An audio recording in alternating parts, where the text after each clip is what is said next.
علی صدری ویسر امری واحلل عقدۃ من لسانی یفقهوا قولی رب زدنی علما۔ چلیں جی، آج ہم جو ہے آیہ نمبر 110 کرتے ہیں سورہ آل عمران کی۔ اس میں اللہ تعالیٰ کیا فرما رہے ہیں؟ کنتم خیر امۃ، یعنی مومنوں جتنی امتیں یعنی جتنی قومیں لوگوں میں پیدا ہوئی ہیں تم ان سے بہتر ہو۔ اور کیوں بہتر ہو؟ اخرجت للناس تأمرون بالمعروف، کہ تم سب سے بہتر ہو کہ نیک کام کرنے کا کہتے ہو، اور وتنہون عن المنکر، اور برے کاموں سے روکتے ہو، وتؤمنون باللہ، اور اللہ پر ایمان رکھتے ہو۔ یہاں تک بھی پڑھیں تو اس میں یہ ہے کہ اللہ تعالیٰ نے ہمیں اس امت کو بہترین بیسٹ کہا ہے۔ کیوں؟ کیونکہ آپ لوگوں کو نیکی کا حکم دیتے ہیں اور برائی سے روکتے ہیں۔ یہ ایک مین تھیم ہے مسلمان کا کہ وہ لوگوں کو برائی سے روکے۔ آج امت مسلمہ اگر ایک بہترین امت ہے تو آپ کہیں گے کہ آج کیوں نہیں وہ بہترین امت؟ وہ بہترین امت ہے جب وہ قرآن و حدیث پہ عمل کرتے ہیں، جب آپ برائی سے روکتے ہیں۔ کیا ہم تو برائی دیکھتے ہیں اور سوچتے ہیں کہ بہت سے لوگ ایسے ہیں کہ وہ کہتے ہیں کہ ہم کیوں کہیں چل دیں، تو بلکہ برائی کو انکریج کرتے ہیں، ناچ گانے کو اس کو انکریج کرتے ہیں، ہر چیز کو جو اللہ تعالیٰ کے ناپسندیدہ احکامات ہیں وہ کرتے ہیں۔ تو اس جوئے چل رہے ہوتے ہیں، اس طرح کے کاموں میں انوالو ہوتے ہیں۔ جب مسلمان قومیں اس طرح کی چیزوں میں پڑ جاتی ہیں نا تو تب پھر وہ ان کا زوال آنا شروع ہو جاتا ہے، پھر وہ چوزن ون نہیں رہتے۔ ایسے ہی ہم نے بنی اسرائیل کا جب سورہ بقرہ کی تھی، اگر آپ پچھلی ان کی ریکارڈنگ دیکھیں گے تو وہ بھی کیوں چوزن ون تھے اور پھر کیوں نہیں رہے تھے؟ کیونکہ وہ حق سے ہٹ گئے تھے۔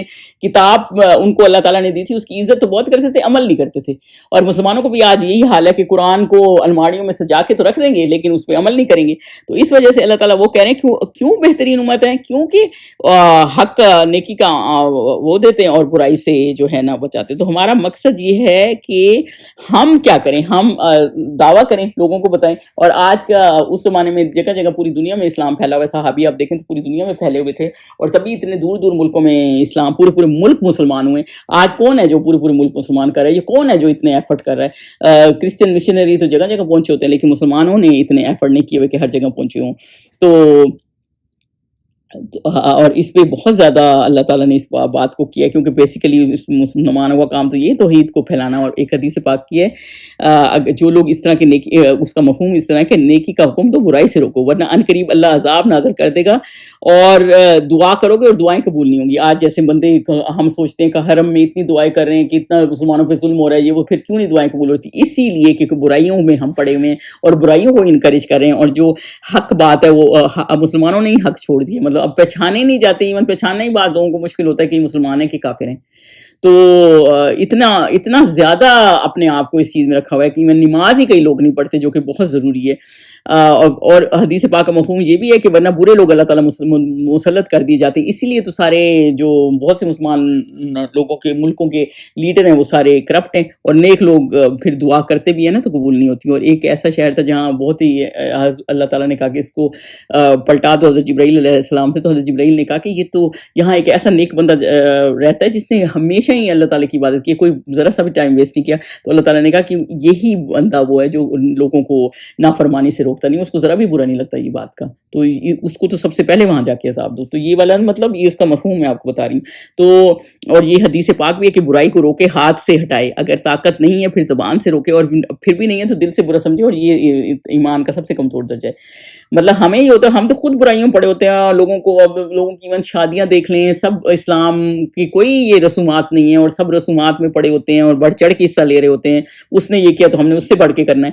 تو مطلب یہ بہت سی ایسی چیزیں جو اس دین کے زوال کا سبب بنی ہیں ہم مسلمانوں کے، اور جس کی وجہ سے وہ جو ہے نا یہ بیسٹ امت بیسٹ رہی۔ اور اسی طرح ہم نے بنی اسرائیل کا بھی پڑھا تھا کہ وہ چوزن ون تھے، اور پھر کس طرح انہوں نے حق کو چھوڑا، حق بات کو چھوڑا، جو تورات تھی کتاب اس کی رسپیکٹ کرتے تھے لیکن اس پہ عمل نہیں کرتے تھے۔ ہم بھی یہی کرتے ہیں، قرآن کی رسپیکٹ بہت ہے، الماریوں میں سجائی ہوئی ہے، لیکن ان کے احکامات پہ عمل نہیں کرتے، تو جس کی وجہ سے ان کا بھی زوال ہوا، اور جس کی وجہ سے آج مسلمانوں کا بھی زوال ہے۔ یعنی اچھائی کو برائی، ایک ایسا ٹائم بھی آ جانا ہے کہ اچھائی کو برائی اور برائی کو اچھائی سمجھو گے، اس سے زیادہ برا حال ہوگا مسلمانوں کا۔ ایک ایسا وقت اس سے بھی زیادہ برا حال ہو جانا ہے۔ مطلب اب ہم وہ کوئی دینی ہمیں نظر آتا ہے، جیسے آپ یہ دیکھ لیں کہ ٹخنوں کے اوپر شلواریں مردوں نے پہنی ہیں اور آج عورتوں نے کیپریز پہنی ہوتی ہیں، ٹخنوں سے اوپر پہنی ہوتی ہیں، یعنی اور وہ کہتے ہیں فیشن ہے، اور جو اس طرح پہنتے ہیں مرد ٹخنوں سے اوپر، لوگ کہتے ہیں آؤٹ آف فیشن ہے۔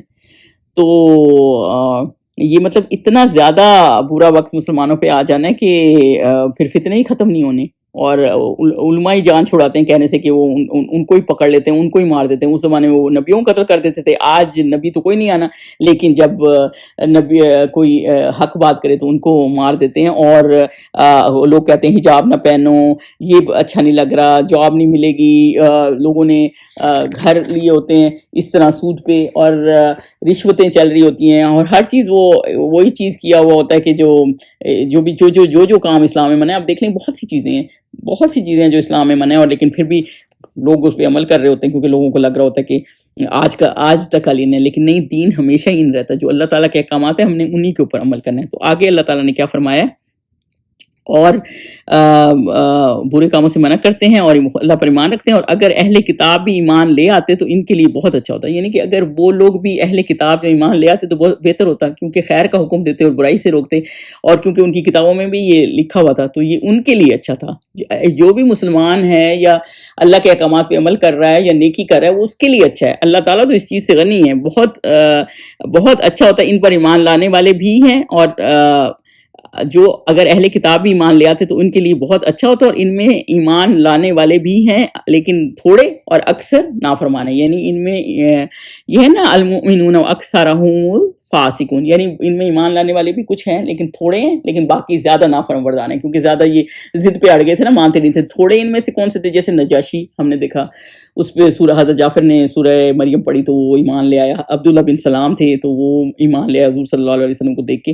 مطلب ایسے کچھ اور بھی تھے لیکن چند تھے، زیادہ تر ان کے ایسے تھے کہ جو اڑ گئے تھے اور وہ مسلمان نہیں ہوتے تھے. آیت نمبر 111 پہ چلیں. اور یہ تمہیں خفیف سی تکلیف کے سوا کچھ نقصان نہیں پہنچا سکیں گے، اور اگر تم اس سے لڑیں گے تو پیٹ پھیر کر بھاگ جائیں گے، پھر ان کو مدد بھی کہیں سے نہیں ملے گی. اور اب اللہ تعالیٰ یہ بتا رہے ہیں کہ مسلمانوں یہ تمہارا بڑا نقصان نہیں کر سکتے. مطلب اذیت ہے نا، اس میں آیا ہے نا اذن، مطلب یہ اذیت دیں گے، یعنی زبانی دیں گے یا سازشیں کریں گے. جیسے آپ صلی اللہ علیہ وسلم کو قتل کرنے کی بھی سازش کی لیکن مار نہیں سکے، یعنی یہ تمہارا کر کچھ نہیں سکیں گے. آخر کو تو اللہ تعالیٰ کا دین ہی آگے آنا ہے. تو یہ اللہ تعالیٰ کہہ رہے ہیں کہ تکلیف کے سوا یہ کچھ نہیں کر سکیں گے اور کچھ نقصان نہیں کر سکیں گے. اگر تم سے لڑیں گے تو، اور جب لڑیں گے تو ان میں مطلب یہ پیٹ پھیر کے قومیں جو ہیں یہ پیٹ پھیر کے بھاگ جائیں گے. حدیث پاک ہے ایک وقت اس کا مفہوم اس طرح ہے کہ ایک وقت ایسا آئے گا کہ یہ قومیں ایسے جھپٹیں گی جیسے مسلمانوں کے اوپر جیسے دسترخوان پہ آپ لوگوں کو نہیں بلاتے اور وہ کھانے پہ وہ جھپٹتے ہیں. تو جب صحابیوں نے سنا نا تو انہوں نے کہا ایسا کیوں ہوگا؟ تو حضور صلی اللہ علیہ وسلم نے کہا کہ انہیں وہن کی بیماری ہوگی. تو انہوں نے پوچھا وہن کیا ہے؟ تو وہن یہ ہے دنیا کی محبت اور موت کا خوف. اور آج یہی بیماری مسلمانوں میں ہے، دنیا کی محبت، موت کا خوف. اس لیے یہ بیماری مسلمانوں میں ہے اور ان کی کوئی مدد نہیں کرے گا. اور اسی وجہ سے جو ہے اور ایک قسم یہ بھی تھا مفہوم اس کا کہ منافق پہ کہتے ہوتے تھے ان کو، یہودیوں کو ہم تمہاری مدد کریں گے، اور اینڈ ٹائم پہ بھاگ جاتے تھے. تو ان کو کوئی مدد ان کے لیے آئے گا نہیں. لیکن مسلمان کیونکہ خود اس بیماری میں مبتلا ہو گئے نا تو اس لیے یہ ان کے اوپر حاوی آ گئے ہیں، ورنہ یہ ان کے اوپر حاوی آ نہیں سکتے. یہ مطلب ان کے پاس کچھ بھی نہیں ہے، مطلب ان کے پاس مال ہو کچھ بھی ہو، اگر ایمان نہیں ہے نا آپ کا تو آپ کچھ نہیں کر سکتے. دیکھیں بدر میں کیا تھا، آپ بدر میں دیکھیں کہ مسلمانوں کے پاس صرف ایمان کی طاقت تھی، بندے تو صرف 313 تھے، لیکن وہ حاوی تھے اور ان 1000 کے قریب جو کافر آئے تھے لڑنے ان کے اوپر. اس لیے کہ جب اللہ تعالیٰ نے اس میں کہا نا کہ یہ تمہیں صرف تکلیف، ذرا سی تکلیف کے سوا کچھ نقصان نہیں پہنچا سکیں گے. مطلب یہ اسلام کو ختم نہیں کر سکتے. جو ان کو کوشش ہوتی ہے کہ مسلمانوں کو ختم کر ڈالیں تو یہ ختم نہیں کر سکتے. اور جب لڑیں گے تو پیٹ پھیر کے، مطلب ان میں اتنی ہمت بھی نہیں ہے، مطلب پیچھے سے سازشیں کرتے ہیں نا، پیٹ پھیر کے بھاگ جاتے ہیں اور ان کو مدد کہیں سے نہیں ملے گی، ان کو کہیں سے مدد نہیں ملے گی. آگے کیا ہے؟ آگے اللہ تعالیٰ فرما رہے ہیں یہ جہاں نظر آئیں گے ذلت کو دیکھیں گے کہ ان سے چمٹ رہی ہے. یہ بنی اسرائیل کے بارے میں کہا جا رہا ہے، بجز اس کے کہ یہ اللہ اور مسلمان لوگوں کی پناہ میں آ جائیں اور یہ لوگ اللہ کے غضب میں گرفتار ہیں اور ناداری ان سے لپٹ رہی ہے. اور یہ اس لیے کہ اللہ کی آیتوں سے انکار کرتے تھے اور اس کے پیغمبروں کو ناحق قتل کر دیتے تھے. یہ اس لیے کہ یہ نافرمانی کے لیے کیے جاتے اور حد سے بڑھتے جاتے. تو اس میں بیسیکلی اللہ تعالیٰ یہ کہہ رہے ہیں کہ ذلت ہے، جس دور میں بھی یہ ہوں گے نا ان کو ذلت ہے.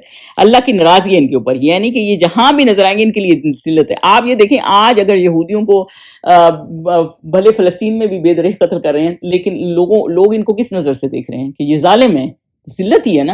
اور دوسرا یہ کہ ان کو اللہ تعالیٰ نے یہ کہا کہ ان کی کوئی مدد نہیں ہے، لیکن ان کو نا جب یہ دوستیاں بنا لیتے ہیں کرسچنوں سے، ان کو کوئی سپورٹ ہوتی ہے یہ چل سکتے ہیں، خود یہ کسی اکیلے یہ کچھ نہیں کر سکتے. تو یہی والا مسئلہ ہے کہ ذلت ان کو چمٹ گئی ہے، جو پھر بھی جو کام کرتے ہیں اس میں ان کے لیے ذلت ہی ہے کوئی. اور پہلے تو یہ اتنا پٹے ہیں پوری دنیا سے کہ پوری دنیا نے ان کو بہت مارا ہے، اور کہیں یہ غلبہ نہیں کر سکیں گے. اور اللہ کے تعلق کو جو ہم مضبوط کرتے ہیں نا، مسلمان مضبوط رکھیں گے تو پھر وہ مضبوط ہی رہیں گے. اور اس کے علاوہ اللہ تعالیٰ یہ کہہ رہے ہیں کہ کیونکہ میثاق مدینہ کا ایک معاملہ ہے کہ لوگوں سے ٹائز کر لیتے تھے یہ، تو میثاق مدینہ کے بعد بھی تو آج یہودیوں کا دور، تو پھر وہ اس ذلت ان سے ہٹ جاتی تھی، وہ لوگوں کی پناہ میں آ جاتے ہیں نا. ورنہ جب اگر یہ لوگوں کی پناہ میں نہ آئیں تو پھر ان کا اللہ کا غضب ہے ان کے اوپر، تو یہ کبھی وہ نہیں پا سکتے. یعنی اور اوپر سے ساتھ میں یہ بھی کہا گیا نا المسکنہ، یعنی مسکنت بھی ہے، یعنی محتاجی میں رہیں گے، یعنی یہ کبھی امیر نہیں ہو سکتے. دیکھیں آج آپ کہیں گے اتنی بڑی بڑی کمپنیاں یہودوں کی وہ بھی لے ہوئی، لیکن یہ ڈیپینڈنٹ ہے اس کے علاوہ بھی. اس کے علاوہ ان میں ہرس اور بخل ہمیشہ رہے گا، ہمیشہ محتاج ہی رہتے ہیں، ہمیشہ یہ کہتے ہیں ہمارا کوئی نہیں، ہماری کوئی جگہ نہیں، ہمارا کوئی نہیں، ہمیشہ یہ اس میں ذلت ہے ان کے لیے، غضب ہے. اور مسکنت یعنی غریبی، محتاجی ہے، تو ہمیشہ کسی نہ کسی کے محتاج رہتے ہیں، کسی کی ہیلپ کی محتاج رہتے ہیں. کبھی یہ انڈیپینڈنٹ نہیں ہوتی، کیونکہ اللہ کی آیات کا انکار کرتے ہیں نا. تو اس جرم میں اللہ تعالیٰ نے ان کے اوپر یہ ذلت رکھ دی ہے. تو یہود بھی جیسے ابھی میں آپ کو بتا رہی تھی تو تورات کی رسپیکٹ کرتے تھے، لیکن اللہ تعالیٰ کی کتاب کے احکامات نہیں مانتے تھے. ان کی تو کتاب میں لکھا ہوا تھا کہ جو ہے وہ آخری نبی آنے، لیکن پھر بھی نہیں مانتے تھے. تو اسی طرح آج مسلمانوں نے اپنا حال کر لیا کہ کتاب سے دور ہے نا، جس کی وجہ سے یہ اس طرح کی ذلت اللہ تعالیٰ ان کے اوپر ڈال دیتا ہے، جو کتاب سے، اللہ کے احکامات سے دور ہو جاتا ہے. ایک سروے انٹرنیشنل اسلامک یونیورسٹی میں ہوا تھا، تو انہوں نے دیکھا کہ پورے ملک میں، سوچیں پاکستان میں ناظرہ پڑھنے والوں کی تعداد صرف 11% ہے. تو سوچیں کتنے ہیں جنہوں نے ناظرہ بھی نہیں پڑھا، جن کو قرآن پڑھنا بھی نہیں آتا. یہ پچھلے سال کا شاید ہے، اس کو ایگزیکٹ مجھے ایئر کا پتہ نہیں ہے، لیکن مطلب انہی دنوں کی بات ہے. تو اور اسی لیے دنیا میں تعلیم قرآن کی عام نہیں ہے، تو لوگوں کو پتہ ہی نہیں ہے کہ قرآن کے احکامات کیا ہیں، تو وہ ان کی اس بات کی سمجھ نہیں. اور دوسرا یہ کہ یہ انبیاء کو قتل کرتے تھے بنی اسرائیل والے، جو بھی صحیح بات کرے، یا زکریا کو. اور آج علماء کو جو حق کی بات کرے ان کو بولنے نہیں دیتے، یا اندر کر دیتے ہیں، جیل میں ڈال دیتے ہیں. اور یہ نافرمان سے، یہ اللہ تعالیٰ نے فرمایا، اور حد سے وکانو یعتدون، اور حد سے بڑھنے والے تھے. مطلب اور مسلمان بھی یہی کر رہے ہیں کہ اکثریت دیکھیں رولز توڑ دیتی ہے، بے حیائی پھیلی ہوئی ہے ہر جگہ، جو کہ اسلام میں منع ہیں جو چیزیں. ایون آپ سورہ نور پڑھیں گے تو محرم نہ محرم رشتے اللہ تعالیٰ نے بتا دیے، لیکن مکس کلچر چل رہا ہوتا ہے. مطلب جو بھی چیزیں آپ کو جب اسلام کی وہ توڑیں گے نا، تو اللہ تعالیٰ یہ بنی اسرائیل کے بارے میں بتا رہے تھے، کیونکہ انہوں نے یہ لاس توڑے تھے اور اللہ کے تھے، تو ان کو اللہ تعالیٰ نے ذلت ان کے اوپر رکھ دی تھی. اور یہی حال مسلمانوں کے اوپر بھی ذلت اسی لیے آ رہی ہے کیونکہ وہ اللہ کے قرآن سے دور ہو گئے ہیں. 113 پہ چلیں. لئیسو، یہ بھی اس سب ایک جیسے نہیں ہیں. یہ اللہ تعالیٰ بتا رہے ہیں لئیسو سواء، یعنی یہ بھی سب برابر نہیں ہیں. من اہل الکتابی، ان میں اہل کتاب میں کچھ لوگ قائم بھی ہیں، اللہ کے حکم پر قائم بھی ہیں، اور رات کے وقت اللہ کی آیتیں پڑھتے ہیں اور اس کے آگے سجدہ کرتے ہیں. یعنی اللہ تعالیٰ یہ بتا رہے ہیں ان میں سے سارے ایک جیسے نہیں ہیں. کچھ اہل کتاب، ایک جماعت ایسی بھی ہے جو حق پر رہتی ہے اور حق کو پہچان گئی ہے. اس کا شان نزول کچھ اس طرح ہے کہ جب آپ صلی اللہ علیہ وسلم نے پیغام دیا، بعض اہل کتاب مسلمان ہو گئے تھے نا، تو ان لوگوں کو کہنے لگے کہ پھر وہ نیکی پہ آ گئے تھے، تو اللہ تعالیٰ نے ان کی تعریف کی ہے. جو جیسے عبداللہ بن سلام تھے، کہ وہ لوگ ایسے ہیں کہ وہ لوگ پھر تلاوت بھی کرتے ہیں اللہ تعالیٰ کی، جیسے ٹوٹل جو ہیں نجران، وہ جو حبشہ نجاشی تھا، اور یہ اللہ تعالیٰ نے ان کی تعریف کی ہے اور یہ کہا ہے کہ وہ اللہ کی عبادت بھی کرتے ہیں رات کو، اور آیتیں بھی پڑھتے ہیں اور سجدہ بھی کرتے ہیں، یعنی کہ نیک لوگ ہیں. اسی طرح سے یہ ہوتا ہے نا، جیسے اللہ تعالیٰ ان کو بھی اپریشیٹ کر رہا ہے کہ جو اس چیز کو مان گئے، اور جو پھر اپنی اکڑ میں، جنہوں نے جو اس اکڑ میں نہیں رہے کہ ہم نہیں مانتے، جب حق آیا ہے سامنے تو اس کو مان گئے. تو اللہ تعالیٰ نے کہا ہے ایسے بھی لوگ ہیں، مطلب لیکن کچھ ان میں سے ایسے بھی ہیں. اور آیا 114 میں ہے یؤمنون باللہ والیوم الآخر ویأمرون بالمعروف وینہون عن المنکر. اب اس میں اللہ تعالیٰ کیا بتا رہے ہیں کہ اللہ پر اور روز آخرت پر ایمان رکھتے تھے. اب وہ ایمان لاتے ہیں اللہ پر، روز آخرت پر، اور ایمان رکھتے ہیں اور اچھے کام کرنے کو کہتے ہیں اور بری باتوں سے منع کرتے ہیں اور نیکیوں پر لبکتے ہیں، اور یہی لوگ نیکوکار ہیں، یعنی بھلائی میں آگے بڑھتے ہیں. یہ نہیں کہ مطلب صالح ہیں، صالحین ہیں نا، وَأُولَٰئِکَ مِنَ الصَّالِحِینَ، یعنی وہ صالح ہیں یعنی نیکی میں آگے بڑھتے ہیں. ایسا نہیں کہ بھلائی کرنے کی کام ہے جی ابھی آرام سے بیٹھے کر لیتے، مطلب جیسے ہی غفلت میں نہیں پڑے رہتے. یہ حدیث پاک میں بھی ایسے ہی کہ جیسے موت اس میں آئے گی جس حساب سے آپ، اس کا مفہوم اس طرح سے ہے کہ جیسے آپ زندگی گزاریں گے.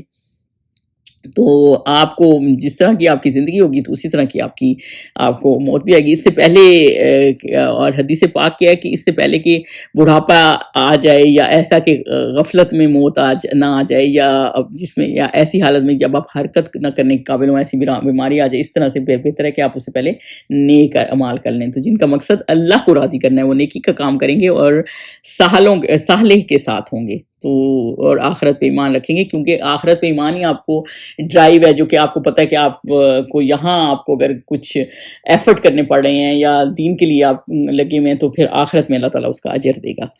115 میں 115 میں کیا ہے، اور یہ جس طرح کی نیکی کریں گے اس کی ناقدری نہیں کی جائے گی اور اللہ پرہیزگاروں کا خوب جاننے والا ہے. یعنی جو بھی بھلائی کرے نا اس کی ناقدری نہیں، کہ اللہ تعالیٰ بہت قدردان ہے. میں یعمل مثقال ذرۃ، مطلب ذرا سی بھی آپ نیکی کریں گے نا تو اللہ تعالیٰ اس کا بھی اجر دے گا. آپ کی نیکی آپ کو اللہ تعالیٰ کسی کی ضائع ذرا سی بھی ہونے نہیں دیتا، کیونکہ اللہ تعالیٰ جانتا ہے. واللہ علیم المتقین کے پرہیزگاروں کو خوب جانتا ہے. جو متقی ہیں، جو اللہ سے ڈرتے ہیں، جو اللہ کے لیے کام کرتے ہیں، جو صرف اللہ کے لیے ہی کرتے ہیں، تو اللہ تعالیٰ ان کے بارے میں جانتا ہے. 116 پہ چلیں. جو لوگ کافر ہیں ان کے مال اور اولاد اللہ کے غضب کو ہرگز نہیں ٹال سکیں گے اور یہ لوگ اہل دوزخ ہیں کہ ہمیشہ اسی میں رہیں گے. اور جو لوگ اللہ کو نہیں مانتے، کفر کیا، ان کی مال اور اولاد ان کے کام نہیں آئے گی. یعنی خرچ کرنا نہ کرنا اور اولاد کیوں آپ خرچ نہیں کرتے؟ کیونکہ اولاد کے لیے جمع کر رہے ہوتے ہیں. ایک یہ ہوتا ہے، اور پیسے سے محبت، زیادہ زیادہ امیر ہو جائیں تو ان کو فرصت ہی نہیں ملتی. تو وہ لوگ جو ہے نا انہوں نے کفر کیا، اور کافر جو تھے وہ یہی کام کرتے تھے. ظاہر ہے ان کی مال اور اولاد بھلے وہ چیریٹی بھی کر لیں اور اللہ کے لیے نہیں ہوتا تو وہ پھر ان کے کام نہیں آئے گی، کیونکہ وہ مسلمان نہیں ہیں. اور مومن جو ہے نا وہ خرچ کرنے کو پسند کرتا ہے، کیونکہ وہ اس کو پتہ ہے نا وہ اگلے جہان اپنے لیے جمع کر رہا ہے. تو وہ جو لوگ خرچ نہیں کرتے اس غضب سے، جو کافر ہیں، جو ایمان بھی نہیں لائے اور ان کا مال اور اولاد، مطلب وہ چاہے کتنی نیکیاں بھی کر لیں اس مال سے یا کچھ بھی کر لیں تو وہ ان کے کام نہیں آ سکے گی. اور یہ لوگ اہل دوزخ میں، ان کے مال اور اولاد اللہ کے غضب کو ہرگز نہیں ٹال سکیں گی اور یہ لوگ اہل دوزخ میں ہمیشہ اسی طرح رہیں گے. تو انسان یہ سوچتا ہے کہ ان کے کام آئیں گے تو وہ کام نہیں آئیں گے. 117 پہ یہ جو مال دنیا کی زندگی میں خرچ کرتے ہیں اس کی مثال ہوا کی سی ہے جس میں سخت سردی ہو. اب اس چیز کو سمجھیں، جو کافر مال خرچ کرتے ہیں نا، ہمیں ہوتا ہے کہ یہ اتنی چیریٹیز کر رہے ہیں، اتنی کر رہے ہیں، تو یہ کس لیے کر رہے ہیں؟ یا تو تعریف ہوتی ہے ان کی، یا اس لیے کر رہے ہوتے ہیں کہ ہماری تعریف ہو جائے یا چلو لوگوں کا بھلا ہو جائے، لیکن اللہ کا کوئی اس میں کام نہیں ہے. تو جو یہ لوگ اس لیے کر رہے ہوتے ہیں نا، ان کی مثال اللہ تعالیٰ نے کیا دی ہے، ریحن فیہا سرن. اب اس کو سمجھے، جس سے میں سخت سردی میں ہو اور وہ ایسے لوگوں کی کھیتی پر جو اپنے آپ پر ظلم کرتے تھے چلے اور اسے تباہ کر دے، اور اللہ نے ان پر کچھ ظلم نہیں کیا بلکہ یہ خود اپنے اوپر ظلم کریں. تو بیسیکلی ری جو ہے نا وہ قیامت کی آندھی ہے، اللہ تعالیٰ نے اس کو اس سے دیا ہے. کھیتی جو ہے نا بندے کے اعمال ہیں، اس کو اس طرح لیں آپ. تو بیسیکلی اللہ تعالیٰ نے ان کی مثال اس طرح دی ہے کہ جیسے کھیتی ہوتی ہے نا، بہت زیادہ ہری بھری ہوتی ہے، لوگ جو کھیتی میں کام کرتے ہیں انہوں نے بہت محنت کی ہوئی ہوتی ہے، تو وہ بالکل ایسی جیسے ہوا چلے، یعنی کہ قیامت آ جائے اور یہ ریح قیامت کی ہوا ہے، قیامت کی ہوا چلے اور وہ بالکل ان کی کھیتی، یعنی ان کے سارے اعمال جو انہوں نے دنیا میں کیا ہے نا سب کچھ ختم ہو جائے اور آخرت میں ان کا کچھ نہ ہو. وہ جیسے ہم نے سورہ بقرہ میں پڑھا تھا نا، وہ بوڑھا آدمی تھا، اس کا باغ تھا اور بالکل تباہ ہو گیا جب وہ بچے اس کے چھوٹے چھوٹے تھے تو اس کے پاس کچھ نہیں تھا. یعنی مسلمان کی نیکی تو کبھی تباہ نہیں ہوتی، لیکن جنہوں نے کفر کیا اور جنہوں نے اللہ کے لیے نہیں کی نا، ان کی ایسی ہے جیسے جو صرف جمع کرتے رہے اور اللہ کے لیے کچھ نہیں کیا، تو ان کے لیے ایسے ہی ہے جیسے کہ وہ کھیتی بالکل جب وہ مر جائیں گے تو پھر وہ ان کے کسی کام کے لیے نہیں ہوگی. اور بلکہ وہ خود اپنے اوپر ظلم کر، بلکہ انہوں نے اپنے اوپر ظلم کیا، اتنا جمع کر کے رکھتے رہے، ایمان بھی نہیں لائے اور جمع کر کے. اور اگر مسلمان بھی اگر جمع کر کے رکھتے رہیں گے اور خرچ نہیں کریں گے اللہ کی راہ میں تو ان کی بھی تو یہ چیزیں کچھ کام نہیں آنے والی، نہ مال نہ اولاد. 118 میں چلیں. مومنوں کسی غیر مذہب کے آدمی کو اپنے رازداں نہ بنانا. اس میں اللہ تعالیٰ نے یہ بتایا، یا ایھا الذین آمنوا لا تتخذوا بطانا. بطن جو ہوتا ہے نا وہ ماں کا پیٹ ہوتا ہے اور جو بالکل قریب ہوتا ہے بہت زیادہ، یعنی اتنا پیٹ آپ کا سوری یہ صرف پیٹ ہوتا ہے، ماں کا یعنی سب کا ہی بطن ہوتا ہے نا، پیٹ کا حصہ قریب کا حصہ ہوتا ہے نا، تو وہ اتنا قریبی ہوتا ہے. تو اتنا قریبی کسی کو رازدار نہیں بنانا. اس میں اللہ تعالیٰ یہ بتا رہے ہیں جو غیر مذہب ہے، جو آپ کے مذہب کے نہیں، مسلمان نہیں، یہ لوگ تمہاری خرابی اور فتنہ انگیزی میں کسی طرح کی کوتاہی نہیں کرتے اور چاہتے ہیں کہ تمہیں تکلیف پہنچے. ان کی زبانوں سے تو دشمنی ظاہر ہو ہی چکی ہے اور جو ان کے سینوں میں مخفی ہیں وہ کہیں زیادہ ہیں، اگر تم عقل رکھتے ہو تو ہم نے تم کو اپنی آیتیں کھول کھول کر بیان کر دی ہیں۔ تو بیسیکلی اللہ تعالیٰ نے یہ بتایا کہ کیونکہ وہ تمہاری چاہتے ہیں کہ تمہارے اندر کوئی خرابی پیدا ہو جائے، اور وہ سوچ خراب کر دیں گے، مطلب کچھ تمہارے ڈاؤٹس پیدا کر دیں گے، وہ دل سے تمہیں مشکل میں ڈالنا چاہتے ہیں، یعنی وہ تمہاری بھلائی کے نہیں ہیں، کہ وہ لوگ ہیں جو اسلام کے خلاف ہیں۔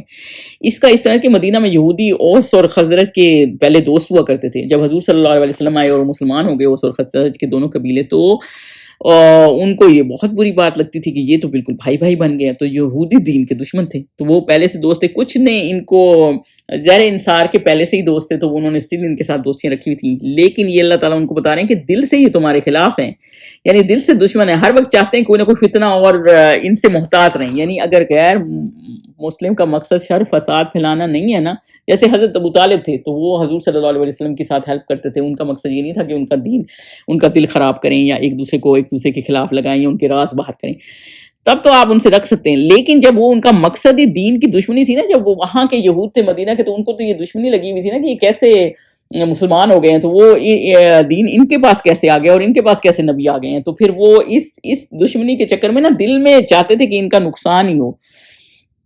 منہ سے تو دشمنی ظاہر نہ بھی کرتے تھے، کبھی کرتے بھی تھے، کبھی پروپیگنڈا کر کے، کبھی جیسے آج کل میڈیا کر رہا ہے، لیکن دل میں اندر وہ بہت زیادہ اس چیز کے خلاف ہے۔ یعنی جب نقصان ہوتا تھا تو خوش ہوتے ہیں، اور جب فائدہ ہوتا ہے تو نقصان ہوتا ہے تو خوش ہوتے ہیں، فائدہ ہوتا ہے تو غم زدہ ہو جاتے ہیں۔